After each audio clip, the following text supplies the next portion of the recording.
Kita sambung buku surat 7. Mas'alatun. Situ. Bismillahirrahmanirrahim. Qala musannif wal muallif rahimahullah ta'ala wa nafa'ana bihi wa bi'ulumihi wa barakatihi amin ya rabbal alamin. Qala musannif mas'alatun ay hadhihi mas'alatun, ini suatu kemusykilan. Masalah ni persoalan. Asal makna masalah ialah persoalan. Ketahui olehmu bahawasanya ilmu itu ada kalanya tasawur dan ada kalanya tasdik. Tasawur tu yang bangsa akal, tasdik itu yang bangsa hati.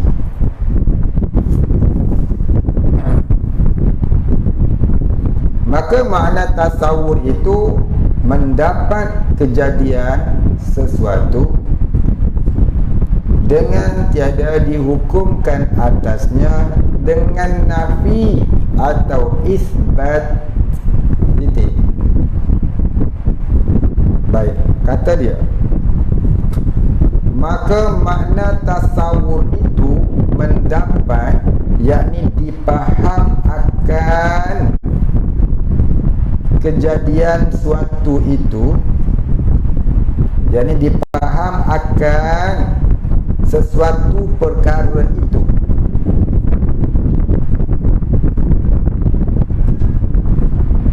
Kipas tolong belakang sikit.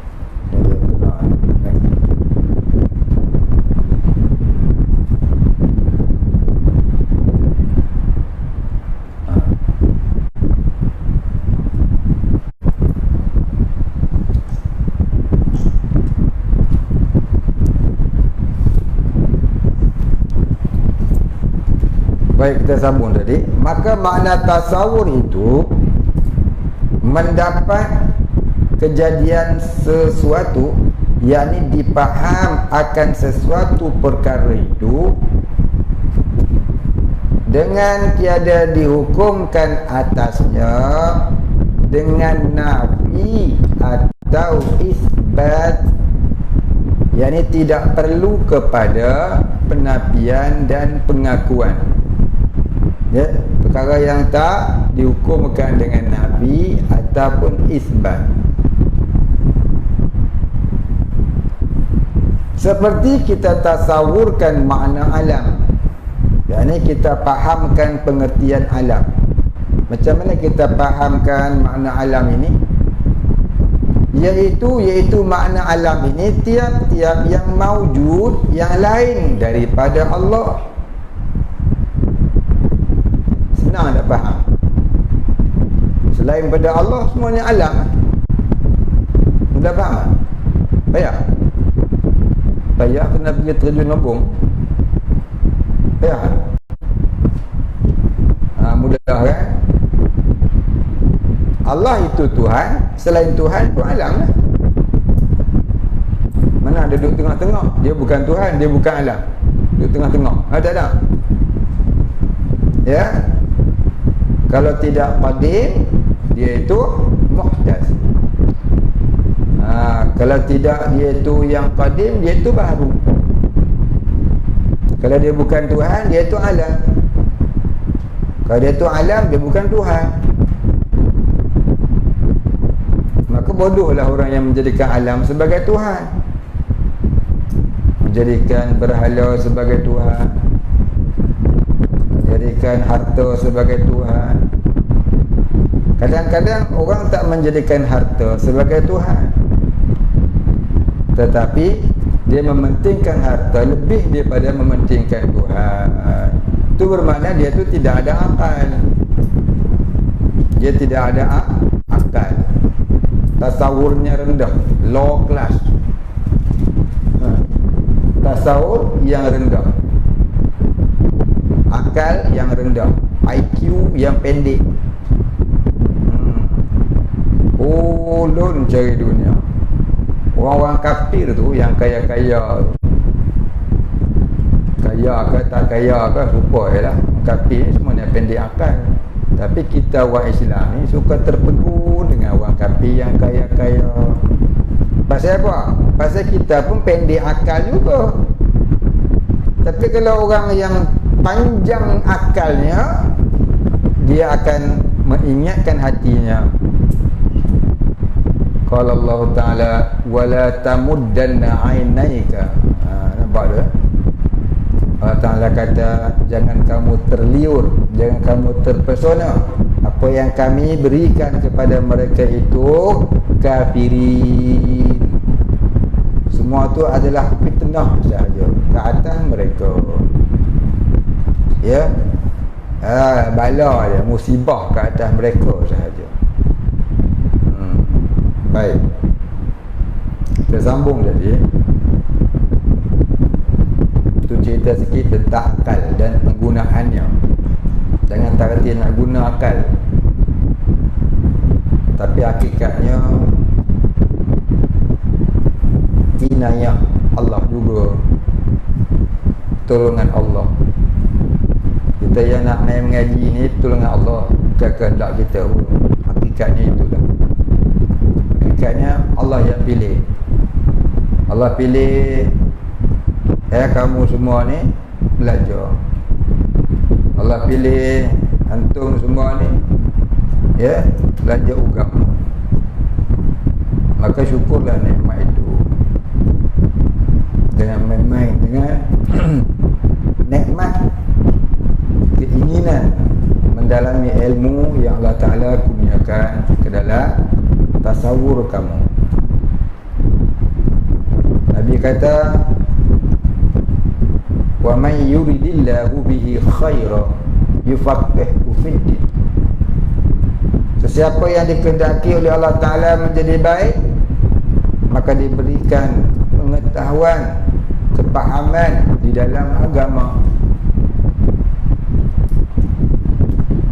Pengetahuan tu apa dia? Ilmu. Sesungguhnya para nabi itu tidak mewarisi harta. Para nabi itu mewarisi ilmu. Innal ulama warathatul anbiya. Sesungguhnya para ulama itu pewaris segala nabi. Sebab apa? Pasal ulama-ulama itu mewariskan ilmu. Kalau nabi mewariskan ilmu, kamu nak jadi orang yang ikut sunnah Nabi, kamu kena mewariskan ilmu. Itulah sunnah yang besar. Sunnah yang paling besar menuntut ilmu dan mewariskannya kepada orang lain. Innal ulama warathatul anbiya. Maksudnya ialah siapa nak ikut sunnah Nabi, dia kena ada ilmu, lalu mewariskan ilmu itu kepada manusia. Seperti mana Nabi-Nabi itu mewariskan ilmu. Nabi-Nabi tidak mewariskan harta, Nabi-Nabi mewariskan ilmu. Maka orang-orang berilmu itu pewaris Nabi, sebab orang berilmu itu mewariskan ilmu. Jadi jangan jemu menuntut ilmu. Sabar-sabarlah kalau terasa susah. Sabar-sabarlah kalau terasa jemu. Ya, nanti tua kamu menyesal. Belum tua menyesal, tak menyesal. Macam saya ni dah menyesal. Menyesal saya muda-muda dulu tak belajar betul-betul. Kalau lah saya belajar betul-betul, hari ni tentu dah jadi PM kan. Betul kan? Dia tak jadi Anwar Helmi, dia jadi Anwar Ibrahim. Nanti bila kita mati, baru kita tahu. Penyesalan itu baru kita akan tersedar. Bila ditunjukkan kepada kita betapa kelebihan ilmu dan ma'rifah itu, barulah kita akan menyesal. Dunia tak menyesal lagi. Yang tak menyesal lagi, itu pun dah ada orang menyesal, tapi dia akhirat lebih menyesal. Masa itulah dia datang penyesalan yang sangat menyesal. Orang buat ibadah menyesal akan ibadahnya. Orang alim menyesal akan ilmunya. Orang taat menyesal akan taatnya, kerana tak sungguh-sungguh beribadah dulu, kerana tak sungguh-sungguh untuk ilmu dulu, kerana tak sungguh-sungguh taat perintah Allah dulu. Orang suka sedekah menyesal dengan sedekahnya. Sebab apa? Tak sungguh-sungguh bersedekah masa hidup dulu. Masa apa? Masa tu dia nampak dah keuntungannya, labanya. Contohnya apa dia? Orang yang ada duit, ya, 10,000, dia pergi melabur RM10, cukup setahun dapat 10 juta. Masa tu baru dia rasa menyesal. Kenapalah aku tak bubuh saja 10,000 itu? Kalau tidak, tentu hari ni aku billionaire, katanya. Betul tak? Masa tu tawaran dah habis lah, setahun dia. Itulah umpamanya. Dan menyesal tak guna lah. Maka masa tu dah dia minta Allah Ta'ala. Ada yang orang-orang yang rugi, yang memang dapat kecelakaan di hari akhirat, dia langsung tak ada apa dia bawa. Yang bawa tadi ni tak apa jugalah, cuma dia rasa rugi sebab dia tak perlu sungguh-sungguh.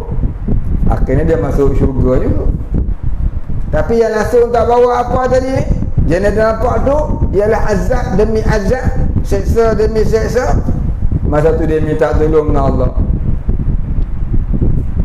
Dia minta tolong apa dengan Allah Ta'ala? Dia minta tolong agar Allah hidupkan dia kembali, untuk dia bersujud kepada Allah dengan sebenar-benar sujud, walaupun hanya sekali. Apa Allah Ta'ala jawab? وَلَنْ يُؤَخِّرَ اللَّهُ نَفْسًا إِذَا جَاءَ أَجَلُهَا. Macam mana kamu nak balik dah? Kamu dah kembali dah di tempat yang kekal ini. Wallahu khabirum bima ta'malun. Dan Allah Ta'ala itu maha mengetahui apa yang kamu kerjakan. Nak sangat. Kita nak jadi menyesal lagu tu, menyesal sebab kurang amal. Yang amal diterima Allah, tahan kira lagi, tu pun akan menyesal. Menyesal orang-orang berilmu, menyesal orang-orang beramal, menyesal orang-orang ikhlas. Kerana kurang ilmu, kurang amal, kurang ikhlas. Hari tu boleh nampak kurang. Menyesal. Kalau langsung tak ada apa, itu dia, ya. Jadi gunakan akal itu sepatutnya.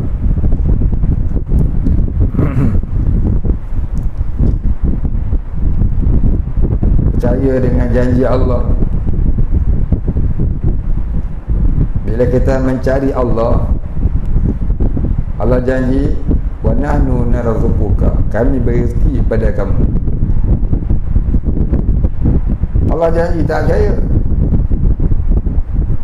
Bodoh, tak percaya. Betul tak? Percaya Tuhan tu Allah, Allah tu Tuhan, tiba-tiba tak percaya janji Tuhan. Apa cerita? Betul tak? Betul. Percaya Allah tu Tuhan, tapi tak percaya janji Allah.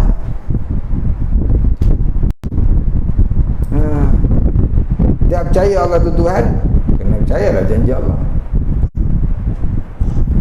Baik, habis. Jadi bila kita nak buat kerja agama, jangan fikir tentang rezeki. Jangan fikir tentang rezeki, esok anak aku apa nak jadi, cucu aku apa nak jadi, aku pun tak tahu apa nak jadi ni. Kerja agama ni, duk mengaji agama ni, apa nak jadi dengan aku, esok siapa lah nak kahwin dengan aku. Duit dah ada, apa nak kahwin dengan aku lah. Tengok tok-tok guru support. Dulu dia pun macam tu, ya. Ada satu orang kawan saya, dia mengaji pondok susah. Satu Ketika tu dah tua, umur 20-an, dah ngaji lagi. Orang tanya dia, abang ni bila nak kahwin? Tua. Aku ni siapalah nak kahwin? Dah lah tua, ngaji sampai tua, duit pun dah ada, kerja pun dah ada, aku nak ngaji sampai mati je lah. Tak perangan langsung nak kahwin. Lalu ni tahu, anak dia 16 kan, ini 4 duduk Subang Jaya. Orang Perak pun selingsing Perak, duduk Pondok Lanet.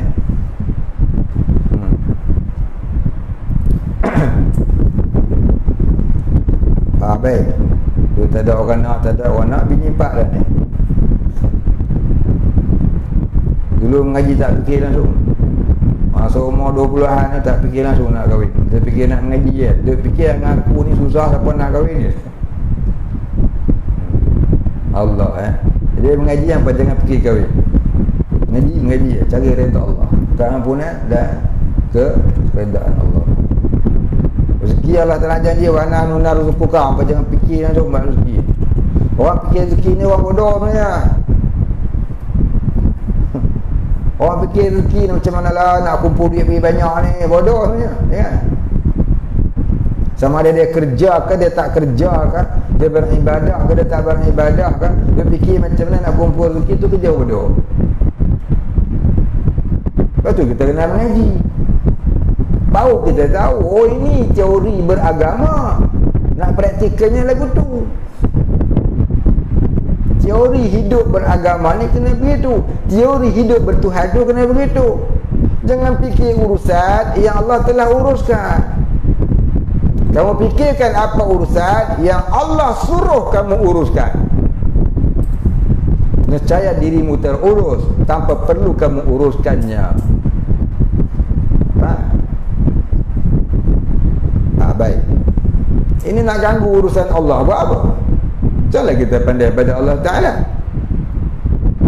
Kita ni umpama anak patung ya, yang digerakkan oleh Allah. Itu hakikat. Tiba-tiba kita nak habaq ke Allah. Anak patung tu khabar kat tuan dia, tak molek bos saya kat sini, kena buka kat sana. Pernah anak patung cakap lagu tu? Tu bukan anak patung, tu anak hantu. Baik, kita sambung tadi. Jadi sajalah saya nak beritahu dia ni supaya ya, biar cekal hati menuntut ilmu. Jangan jemu-jemu, jangan berhenti di tengah jalan. Tengok macam Umar, hari-hari kena tegur, tapi dia cekal, duduk juga sini, tak terasa pun nak balik. Hebatlah Umar. Kalau saya ada piala ni, saya nak bagi piala kat dia. Yang ada gelas, nak bagi gelasnya kat dia. Bagus dia. Orang lain tak marah pun cabut lagi. Dia hari-hari kena sound pun dia tahan, cekal dia. Hebat dia. Dengan dia buat main dengan dia atas satu hari jadi ulama, kita mana tahu. Kita doakan dia jadi ulama satu. Orang nama Umar dengan main-main. Tok guru saya nama Umar Zuhdi,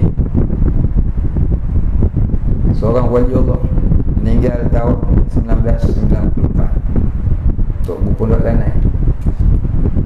Baru ni semalam seorang ulama di Kuala Selangor, Khalifah Tarekat Naqsyabandi Khalidi, namanya Umar juga, meninggal dunia tengah hari tadi, umur hampir 100. Umar juga.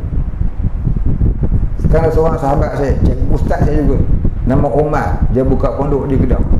Orang gelar dia Umar Belantik.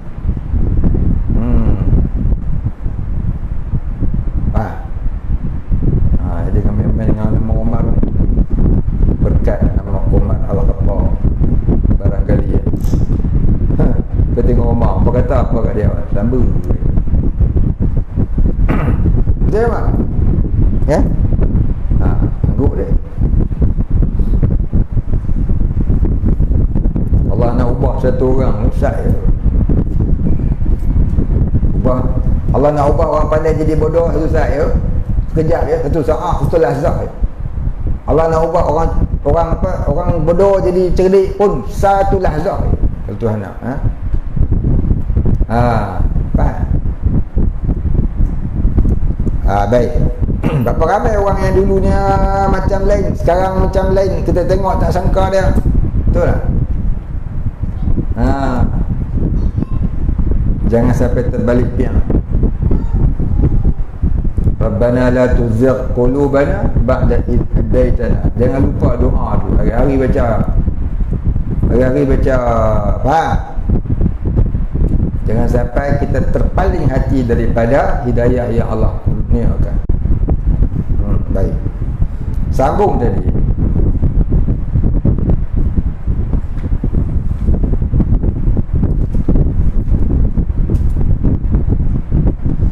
Maka makna tasdik itu iaitu mendapatkan kejadian, yakni menerima. Tasdik itu menerima hati, mendapatkan kejadian suatu. Dia kata sini mendapatkan kejadian suatu, yakni menerima hati akan sesuatu perkara, serta kita hukumkan atasnya dengan nafi isbat. Dia kata akal tadi tak perlu pada nafi isbat, dia terima semata-mata terima. Tapi kalau tasdik, tasdik itulah bahawa adanya nafi ataupun isbat. Seperti kita kata alam ini baru dan ini bukan qadim. Seperti kita kata alam ini baru dan ini alam bukan qadim. Titik. Jadi kat kita ni ada dua perkara. Satu akal, satunya hati. Akal dia menerima satu perkara, kemudian dihantar ke hati. Hati tu yang menghukumkan. Akal terima Allah itu ada. Hati menghukumkan Allah tu pasti ada. Itu dia katakan hukum tu ialah isbatu amrin au nafyuhu. Mengakui satu perkara itu atau menafikannya. Maka kerja mengaku ataupun menafi itu kerja akal ke kerja hati? Kerja mengakui ataupun menafikan tu kerja akal ke kerja hati? Kerja hati. Tempat hati tu nama tasdik. Tasdik kerja hati, tasawur kerja akal. Dia akal ni dia pandang mata memandang sesuatu, telinga mendengar sesuatu, ya, panca indera merasai sesuatu, akal menerima, dihantar ke hati. Hati tu yang menghukum. Orang kata dari mata jatuh ke hati. Dari mata dihantar ke akal, akal dihantar ke hati, telinga hantar ke akal, akal hantar ke hati. Tak? Rasaan deria sentuh dihantar ke akal, akal hantar ke hati. Baik. Begitu kaedah dia, teori dia. Baik, habis. Dan bahawasanya hukum itu isbatu amrin au nafyuhu. Ini banyak kali dah kita cerita ni. Hukum itu ialah mensabitkan suatu pekerjaan atau menafikan dia. Titik. Hukum itu, ini makna hukum itu. Hukum itu, yakni makna hukum itu, ta'rif hukum itu, pengertian hukum itu. Isbatu amrin au nafyuhu. Jadi kalau orang tanya apa makna hukum, apa pengertian hukum, apa ta'rif hukum, maka kita jawab isbatu amrin au nafyuhu. Ini banyak kali dah cerita ni, ulang-ulang je lah. Mensabitkan suatu, yakni mengakui sungguh akan suatu pekerjaan, mengakui sungguh akan sesuatu perkara, atau menafikan dia. Yang ni ataupun kita menolaknya. Hati terima ke hati menafikan? Hati menerima atau hati menidak? Hati menerimakannya atau menidakkannya? Tu kata hukum. Hukum apa di sini? Hukum akal. Tu asal hukum gitu, isbatu amrin au nafyuhu. Itu arti hukum. Tak tu lagi hukum apa? Itu baru arti hukum. Tak tahu lagi hukum apa. Siapa kata hukum akal? Itu baru arti hukum. Apa dah carta saya tulis Apa dah? Lupa balik cuti pun ni. Mak ambil balut belacan. Habis tu mak dah punggil masuk dalam lubang.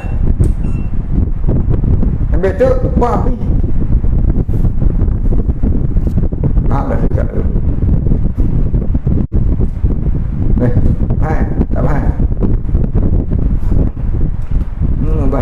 Bahasa Sik Kedah. Apa menapa duk pergi sembilan. Saja bagi tak mau faham. Faham ni marah pula. Tulis buat balik buat balik belacan. Ingat, cuba bayangkan ingat carta saya tulis tu. Hukum itu ialah isbatu amrin au nafyuhu. Mengakui satu pekerjaan itu ataupun menidakkannya. Itu baru hukum. Hukum apa? Tak tahu tu apa hukum lagi. Tu buat kata arti hukum. Hukum apa? Arti hukum lagu tu lah. Maka tempat pergantungan hukum itu 3. Baru nak cerita.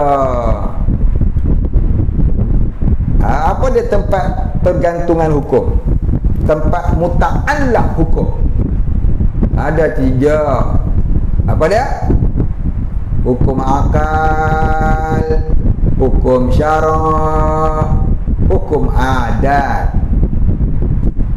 Hukum akal ada 3. Wajib, mustahil, harus.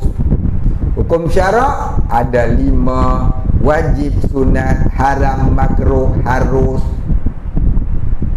Itu pada mazhab kita Syafi'i. Kalau mazhab Hanafi hukum syara' 7. Dia masuk sah dan batal. Tapi kita sah dan batal tak termasuk dalam hukum syara'. Dia masuk dalam hukum apa? Hukum wada'i.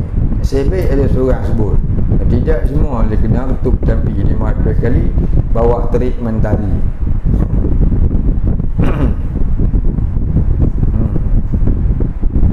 Kemudian tempat punca jatuh hukum syara' kita panggil hukum wada'i. Hukum wada'i ada berapa? Ada 5 butir. Apa dia? Sebab, syarat, mani', sa', batal. Sebab 1, syarat nombor 2, mani' tegahan nombor 3, sa' nombor 4, batal nombor 5. Itu puncau jatuh hukum syara'. Hukum wada'i ni maknanya hukum yang menyatakan punca jatuh hukum syara'. Pasal apa? Sembahyang wajib sebab juga cukup umur. Syaratnya masuk waktu. Cukup umur pun tak masuk waktu, tak wajib sembahyang. Cukup dah umur dah. Umur dia dah 86 dah. Wajib dah sembahyang Isya sekarang ni? Tak wajib. Pasal apa? Pasal tak cukup syarat lagi. Apa syaratnya? Masuk waktu belum. Ada manik dah lagi? Tak ada lah. Dia laki-laki mana ada datang bulan. Manik tegahan. Kalau orang perempuan, cukup umur dah, masuk waktu dah. Tapi ada mani'un, cakap Arab, bukan cakap Melayu. Cakap Melayu nun, sungai manik. tak orang tanam padi. Satu lagi manik urai. Satu lagi biji manik tu. Kecil-kecil. Macam gudi kecil. Manik tu. Bukan. Ini bukan manik tu. Mani'un. Manik maknanya tegaan. Faham? Baik, apa dia sah? Dihukumkan sah jika tidak ada terbatal. Batal apa dia? Dihukumkan batal kalau melakukan perkara membatalkan solat, seperti terkentut dalam mazhab Syafi'i. Mazhab Hanafi tak apa. Itu kata hukum apa? Wadai. Wadai ain ya. Wadai. Yang ketiga hukum apa? Tempat muta'ala hukum yang ketiga. Hukum akal. Hukum akal dia apa? Hukum akal dia apa? Hukum akal dia apa? Besok Jumaat tengah hari bawah terik mentari pakai ketuk ketampi 500 kali seorang. Siapa yang mula-mula ketuk ketiga tadi ada ketua. Ketua ketuk ketampi bawah terik mentari 500 kali. Hukum adat ada berapa? Hak tak bayar. Hak ke tempat tak bayar. Hak kata 3 pergi. Itu betul saya kata tadi. Kita tulis sini, dia balik cuti baru ni, kertas tu dia bagi kat mak dia. Mak dia balut belacan. Dia habis belacan buat sampai buang dalam tu sampah. Itu dia 3. Hukum adat ada 3. Judi. Buat balik buku boy. Baru lama. Satu beg tu kitab. Balik mengapel konon. Rupanya curi handphone pak dia, tengok kartun Doraemon dengan SpongeBob. Itulah muncul. Balik tak tengok buku dah. Buatlah esok. Hafal sampai sebulan lupa habis. Tu saya tak nak bagi balik. Dia balik tahun 3 kali sudah. Saya tak nak bagi balik. Mak ayah nak mari main mengaji maghrib, Isya jumpa Ustaz sudah. Terbaliklah. Jangan main minta Ustaz saya nak buat balik, Ustaz nak pergi Pampir. Ustaz saya nak minta buat balik, Ustaz saya nak bawa dia pergi tengok daurah. Saya nak daurah sini. Dia punya daurah kat sini pun tak terikut dah. Pergi kat tempat ni buat pening kepala. Dia ibarat pokok pisang lah, saya beritahu. Hari ni tanam kat sini, besok cabut tanam kat sana, lusa cabut tanam kat situ, lepas tu cabut tanam kat sana, lama-lama tanam semua kali. Pasal apa? Mampoi. Betul tak Long? Tanya Abang Long. Itu Abang Long kau. Tanya dia.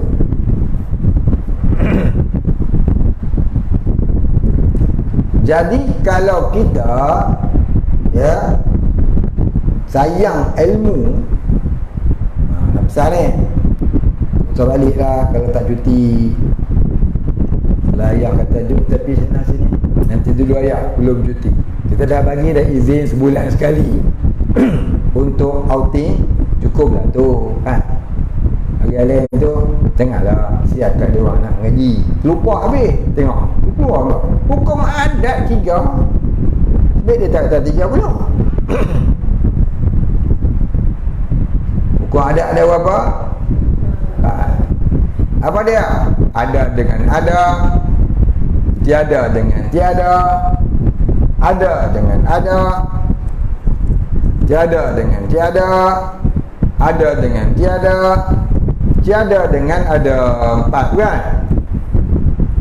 Tu. Ada dengan ada, tiada dengan tiada, ada dengan tiada, tiada dengan ada. Ya. Ada dengan ada makan, ada kenyang. Tiada dengan tiada, tiada makan, tiada kenyang. Ada dengan tiada, ada selimut, ada selimut, tiada sejuk. Tiada dengan ada, tiada selimut, ada sejuk. Contohnya itu hukum adat. Yang harus berlaku sebaliknya. Ada juga ada makan tiada kenyang. Pasal apa? Perut gergaji. Makan dia semua lemputah keluar. Tu gergaji. Dia makan cukup banyak. Semua dah sampai keluar ke bawah. Tidak pun perut hantu raya. Tu orang belah hantu raya. Orang belah hantu raya makan dengan gergaji-gergaji. Hantu tu duduk makan.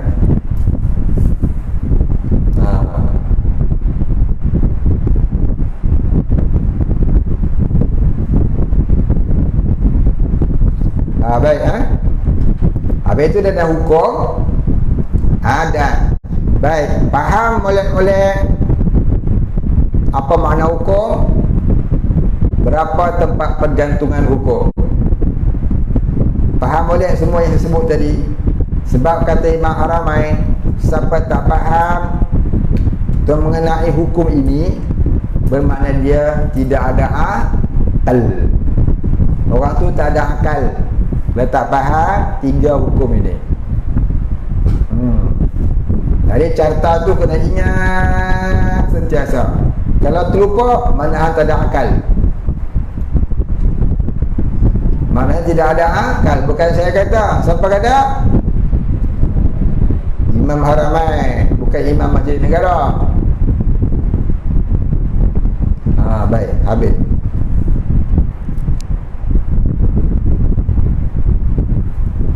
Baik, apa dia nak contoh? Dia nak buat contoh. Dia nak buat contoh. Dia kata, seperti kita kata bermula alam ini baru pada isbatnya, yakni pada pengakuannya, atau alam ini bukan qadim pada nafinya. Ya. Bila akal kata alam ini baru, akal akan hantar ke hati, maka hati akan menghukumnya. Apa dia? Alam ini wajib baru, mustahil qadim. Ya. Itu kata tasdik itu. Itulah kata tasdik. Kerja hati. Baik, habis.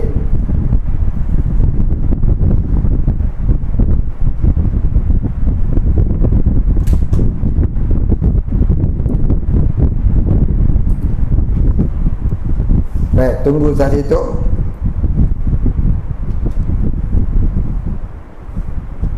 Dan bahawasanya tu, saya nak baca soalan ni, Ustaz. Tadi tak ada lah, pukul 9. Saya jawab soalan ni habis lah tu. Oh, tak ada. Soalan ni saya rasa saya banyak kali dah hurai, tapi dah ada lagi tanya. Jawab lagi lah kita pun. Baik, soalan daripada hamba Allah yang bernama Zaidi Rahman. Terima kasih kepada Cik Zaidi yang bertanya. Apa dia tanyanya? Bagaimana untuk faham dengan benar berkaitan ayat Al-Quran yang menyebut Allah tidak akan mengubah nasib sesuatu kaum, melainkan mereka mengubah apa yang ada pada diri mereka sendiri.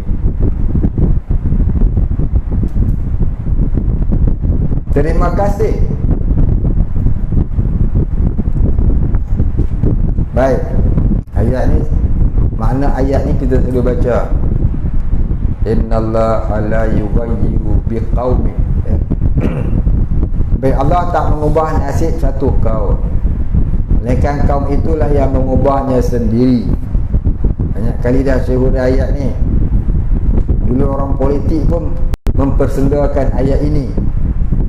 Sejak itulah saya dah hurai ayat ini. Dan sebelum itu pun saya dah hurai ayat ini. Pasal masa tu kita baca tafsir surah Al-Baqarah. Jadi banyak kali dah saya hurai. Saya rasa jemaah Syatariah semua dah hadam dah makna ni. Jadi yang mana yang dah tahu, janganlah pula dia kata, alah asyik-asyik yang tu. Janganlah apa, jangan ngomong macam tu.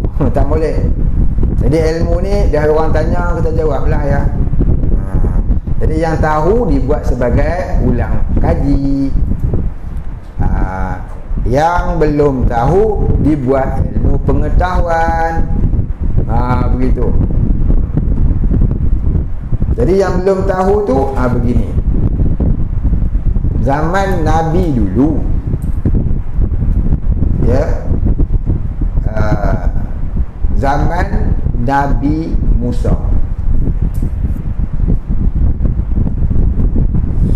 zaman Nabi Musa dulu, dan juga pada panjang cerita Nabi Musa ni, saya nak sebut Bani Israel lah. Pasal banyak sangat, daripada zaman Nabi Yusuf sampai ke zaman Nabi Musa sampai zaman seterusnya.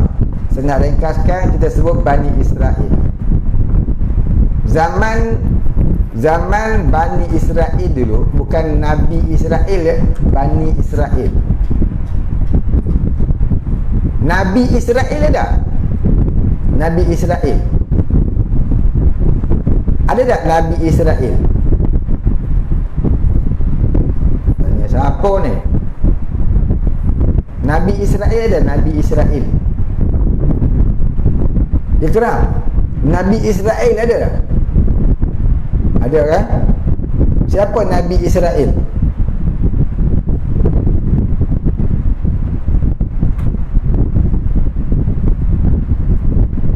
Tak. Nabi Israel ada? Aziz?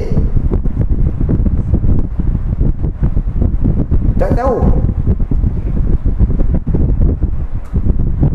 Nabi Israel ada? Siapa boleh jawab angkat tangan? Siapa pun tak mau jawab. Nabi Israel tu Nabi Yaqub lah. Inna lillahi wa inna ilaihi raji'un. Mati dah aku besok.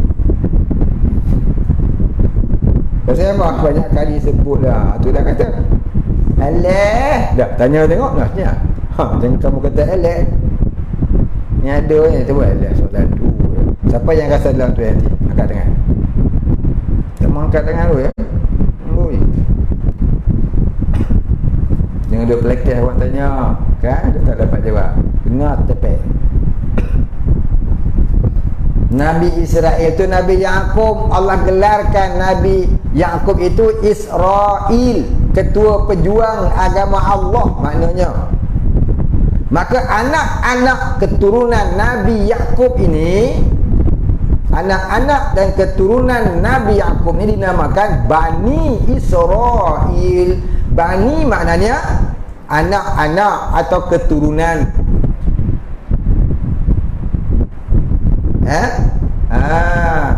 Bani Nabi Israel, anak-anak Nabi Yaqub atau keturunan Nabi Yaqub. Habis.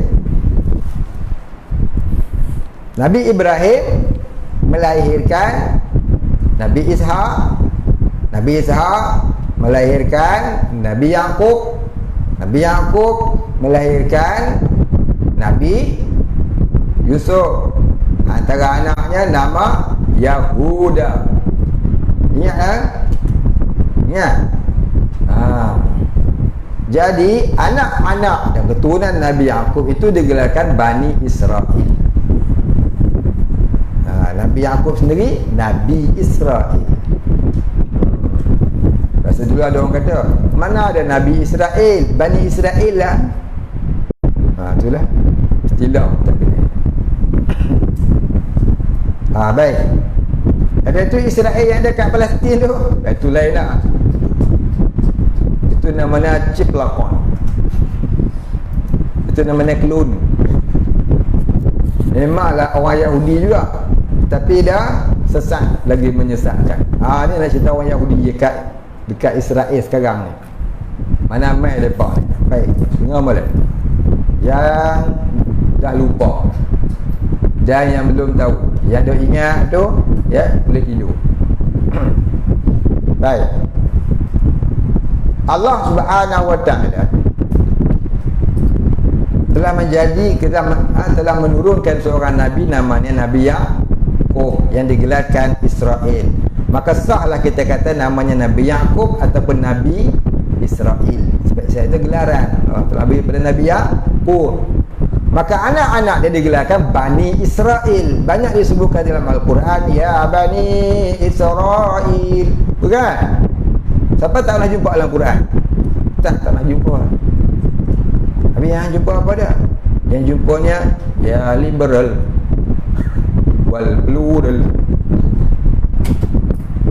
Quran apa hang baca? Bukan Quran ustaz. Apa itu? Quran. Quran ke Taurat? Baik.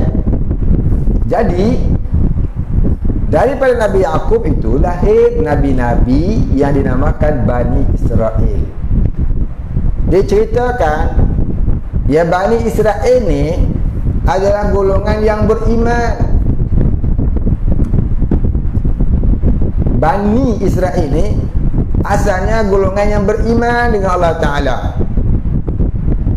Daripada Nabi Yaqub sampai ke Nabi Yusuf, sampai ke Nabi Musa dan Harun, sampailah ke Nabi yang terakhirnya Nabi Isa alaihissalam. Semua itu namanya Bani Israel. Lebih kurang 2000 tahun ya Nabi-Nabi Bani Israel ini. Dari Nabi Musa sampai ke Nabi Isa saja 1725 tahun. Daripada Nabi Yaqub kepada Nabi Musa lebih kurang 400 tahun. 2000 tahun lebih. Ya, cerita kisah Bani Israel ni. Lama tu 2000 tahun dah. Kita sekarang pun baru 2023 daripada zaman Nabi Isa alaihissalam. Mereka lebih lama. Maknanya banyaklah cerita itu. Itu dalam pada Bani Israel. Kisah-kisah Bani Israel dinamakan Israiliyat. Jadi kisah-kisah Bani Israel ini dinamakan Israiliyat. Jadi Israiliyat ini bukanlah semua salah. Ada yang wajib dipercayai, ada yang hanya boleh didengari, ada yang haram dipercayai. Yang wajib dipercayai ialah kita wajib percaya kepada Nabi-Nabi Bani Israel. Seperti kita wajib percaya adanya Nabi Yusuf, kita wajib percaya adanya Nabi Musa, Nabi Harun, Nabi Dawud, Nabi Sulaiman, Nabi Zakaria, sampai lastnya Nabi Isa. Itu wajib percaya. Itu semuanya Nabi-Nabi Bani Israel. Siapa tak percaya kafir. Ada yang hanya boleh didengar, percaya tak apa, tak percaya pun tak apa. Iaitu kisah-kisah yang kadang-kadang tu tak ada riwayat yang sahih. Kadang-kadang tukuk tambah je, tapi tak menjatuhkan muruah Nabi. Seperti dikatakan Nabi Dawud alaihissalam ada 1600 orang isteri. Oh, tegak kepiah lu. Syoknya. Dan dia pula ada 400 orang gundik. Wow, ketangah. Aku ni seorang pun belum lagi. 2000 semuanya. 1600 cuma 400 ya. Tapi kisah itu yang sampai kepada maut boleh dengar lah. Taklah sampai haram kau nak percaya. Boleh dengar lah. Tapi yang sahihnya isteri Nabi Dawud ada 99. Bukan Speedman. Isterinya ada 99. 99. Baik. Nabi Daud duduk dalam istana yang besar. Setiap isterinya ada bilik masing-masing. Bila dia keluar daripada istana, dia kunci pintu istana isteri-isterinya, permaisuri-permaisurinya.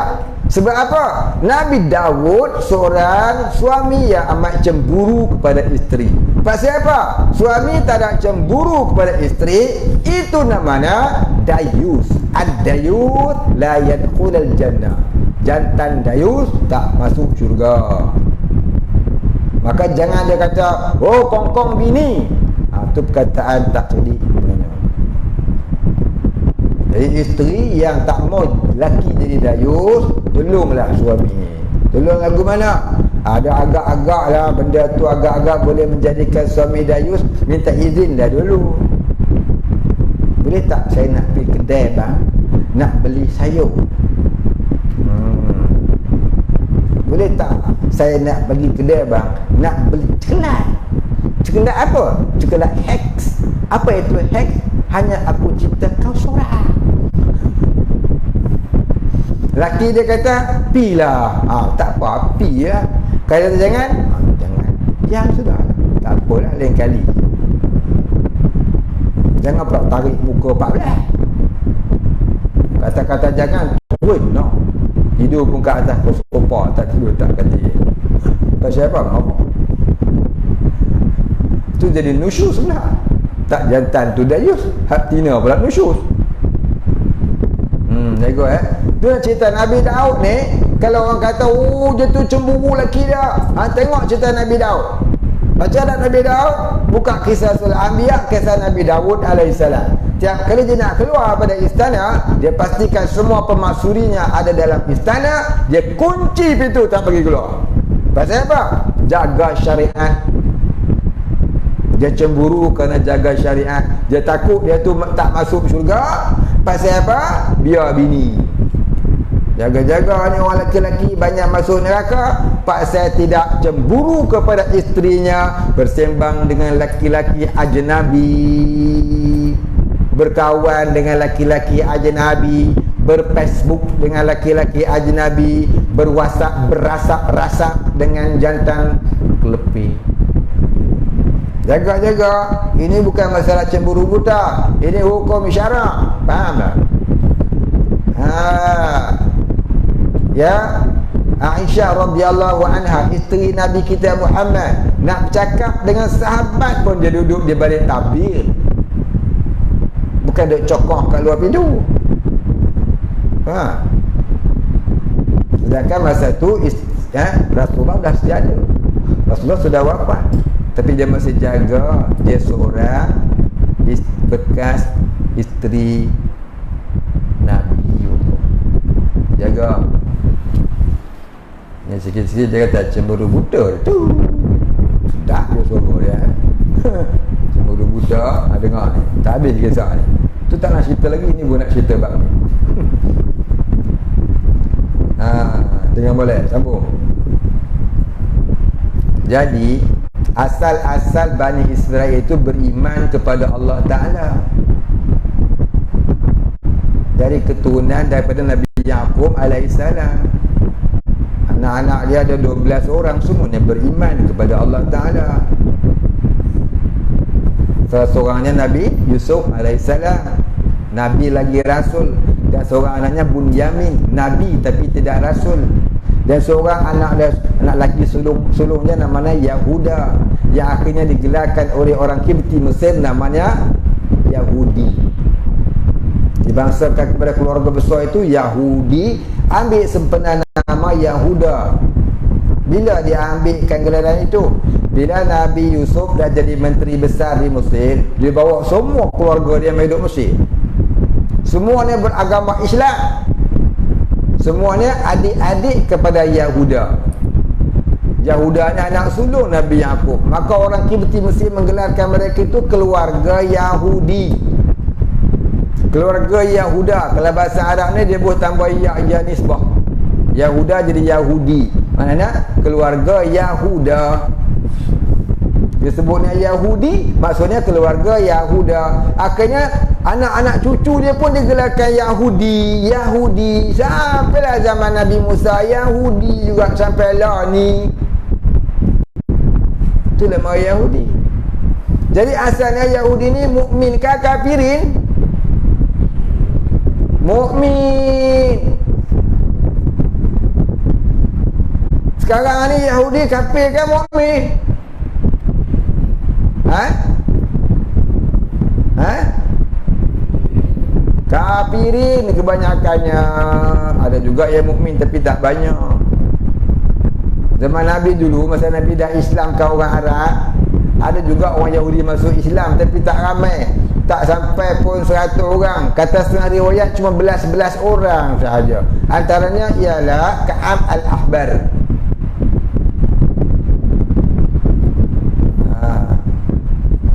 Berak tu dia lah.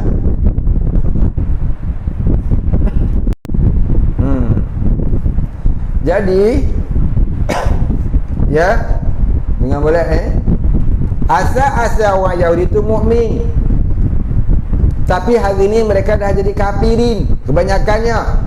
Dulu pun mereka sudah jadi kafirin. Bila? Apabila Nabi Yaqub sudah wafat, Nabi Yusuf sudah wafat, Nabi Bunyamin sudah wafat, anak-anak Nabi Yaqub yang mukmin 12 orang tadi sudah wafat, datang generasi yang seterusnya, mereka melupakan ajaran Nabi Yaqub. Mereka melupakan ajaran bapa saudara mereka, tok saudara mereka, beratuk mereka, cucu, dah lupa ajaran nenek moyangnya. Akhirnya mereka jadi sesat. Ada yang jadi musyrik, ada yang jadi penyembah Fir'aun, ada penyembah berhala, ada yang tak ada Tuhan, ada yang jadi macam-macam. Dah tak beriman dah dengan Allah. Jadi maka itulah maksudnya Allah tidak mengubah nasib sesuatu kaum. Jadi Allah tidak mengubah orang Yahudi itu jadi kafir, melainkan kaum itulah yang mengubah diri mereka sendiri. Yakni melainkan mereka lah yang mengubah diri mereka dari mukmin kepada kafir. Itu mafhum ayat ini. Tapi kita baca terjemahannya saja tanpa belajar tafsir. Kita pergi sebut dekat orang, Allah tak mengubah nasib Hamdi Nuik, kalau hang tak ubah diri sendiri, pergilah kerja cari rezeki. Tak sangkut baut dengan kerja ayat ni. Yang dia cerita lagu tutup apa? Itu namanya tafsir ayat dengan akal. Siapa tafsir Quran dengan akal, maka nerakalah tempatnya. Faham?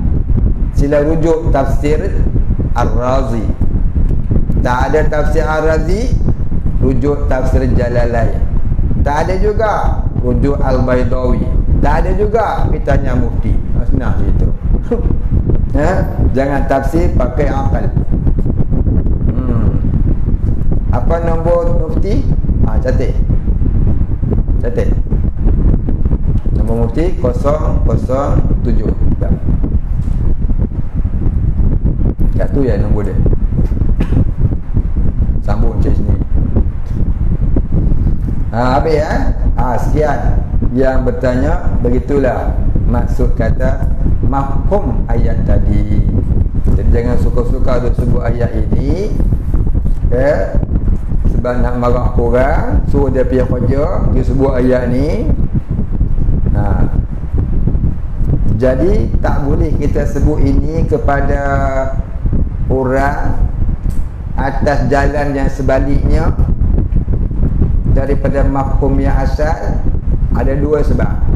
Yang pertama, menyalahi asbabun nuzulnya. Yang kedua, membahasakan yang tak baik dari Allah. Maka salah pada ilmu tafsir dan salah pada ilmu tauhid. Maka sebab tu jangan suka buka ayat Quran untuk bantai orang. Ayat Quran itu hudal lil muttaqin, bukan untuk bantai orang. Al-Quran itu hudal lil muttaqin, petunjuk bagi orang bertakwa. Alif Lam Mim, dzalikal kitabu la raiba fihi hudal lil muttaqin. Demikian itu kitab, yakni Al-Quran, tiada keraguan padanya, petunjuk bagi orang yang bertakwa. Surah apa tu? Ali Imran. Betul? Betul? Ali Imran cantik. Hafal Quran ada 3-4 juz. Yang tu sudah Ali Imran cantik. Eloklah mengaji kitab pula.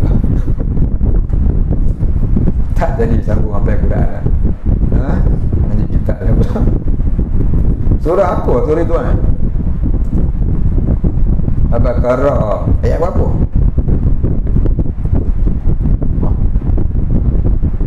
15 ke 17? Anda tak ingat pula. Takkan tak ingat. Surah apa tu Firdaus? Ayat berapa?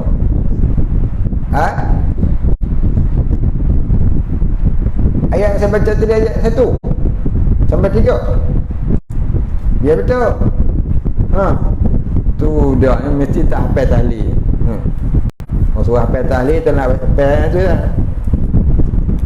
Saya suruh hafal tahlil yang panjang dengan doa lah sekali. Bulan Ramadan ni semua nak baca tahlil. Ni saya faham Ustaz. Tak dah mula lah. 6 puasa lagi 2 bulan, semua kena hafal tahlil, jangan hafal doa tahlil. Nanti nak tahlil untuk arwah. Setiap hari saya nak habiskan 1 juta sebulan. Semua kena buat. Dah habis. Bulan Ramadan ni nak baca Quran untuk hadiahkan pahala bacaannya kepada muslimin muslimat, sama ada yang masih hidup ataupun telah mati, ataupun yang akan hidup, ataupun yang nak mati, semua kali. Dan tahlilnya sekali. Bulan puasa ni suruh hafal tahlil dan doanya sekali. Tak mau hafal tahlil saja, semua dah hafal, doa tak hafal. Baik ya. Itulah kisah ataupun makna ayat ni yang disebutkan dalam kitab-kitab tafsir. Baik, nama kitabnya pun saya dah sebut tadi, tolong rujuk ya. Kod saya salah. Begitu ustaz ni mereka rujuk kitab tafsir sebut tadi. InsyaAllah jumpa ya tu. Kalau tak ada dalam kitab tu, carilah kitab-kitab tafsir yang lain. InsyaAllah ada. Ya, bukanlah kitab tafsir Al-Munir. Pun ada karangan almarhum Dr. Wahbah Zuhaili. Tu kitab tafsir moden. Ada pun dalam bahasa Melayu. Yang ustaz sebut tadi kitab Arab. Kitab Rumi itu kitab Melayu pun ada. Cari tafsir Al-Munir, terjemahan Melayu karangan Dr. Wahbah Zuhaili. Cari ya. Saya rasa ada. Pada kitab tu saya tak nak ngaji. Cuma cerita lah, saya rasa ada. Pasal kitab tu banyak keguraian dia. Ya, kisah-kisah Bani Israel. Wallahu a'lam. Kita berhenti cakap tu, kemudian katanya dan bahawasanya, ya, dan bahawasanya, tolong tanduk. Wallahu a'lam al-Fatihah. A'udzu billahi minasyaitonir rajim. Bismillahirrahmanirrahim. Ada lagi ke soalan? Tak ada Bismillahirrahmanirrahim.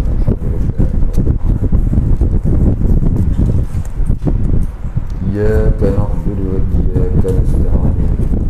Ihdinas siratal mustaqim. Siratal ladzina an'amta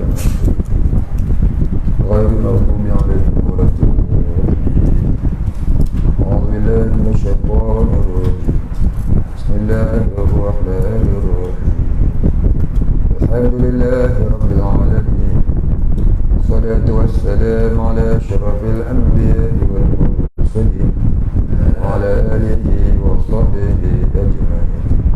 Allahumma ighfir lana dhunubana wa liwalidina warhamhum kama rabbayana shighara wa li mashayikhina wa lil muslimina ajma'in bi rahmatika ya arhamar rahimin. Allahumma nawwir qulubana bi nuri ma'rifatik ya Fattah ya Razzaq. Iftah lana fathan qariba fatahtahu ala nabiyyika wa awliyaika wa ibadika as-salihin. Sallallahu ala sayyidina محمد وعلى آله وصحبه أجمعين. سبحان ربك رب العزة عما يصفون وسلام على المرسلين والحمد لله رب العالمين.